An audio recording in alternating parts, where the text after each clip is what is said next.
Welcome to this module on the legacy of writing in Mesopotamia. Whenever solar or the lunar eclipses were observed, their occurrence was noted according to the year, month, and day. So, there were the records about the observed positions of the stars and the constellations in the night sky.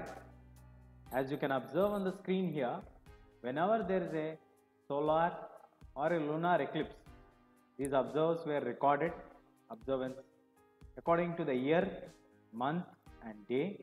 You can also see the positions of the stars and the constellations in the night sky. None of these momentous Mesopotamian achievements would have been possible without writing and the urban institution of schools.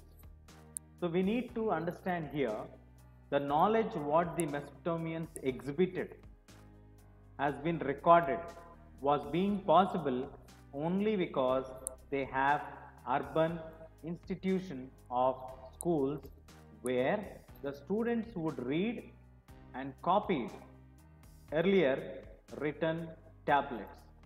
So how did the students come to know? They used to read and copy the earlier tablets which existed before them, and there were some boys who were trying to become not record keepers for the administration but intellectuals who could build on the work of their predecessors. So there is a set of training that is being offered to the students, especially the boys, not only to keep the record keepers. There were record keepers of administration. Along with that, they would also train the boys to become as intellectuals who would build on, who would add on to the works that were done through the tablets by their predecessors. So they will be adding to what is there existing and try to improvise it.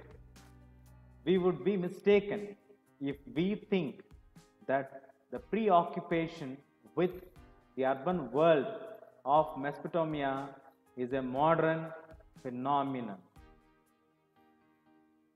We would be mistaken if we assume that only occupation is taken as a consideration and say that it is an urban world, as we see in the modern tendency that people, most of them, if they are in the non-agricultural sector, we consider that as an urbanized region. But we would be mistaken if we think that with respect to the Mesopotamian civilization. With this, we come to the end of the course. Stay tuned. We'll soon bring another course for you. Thank you.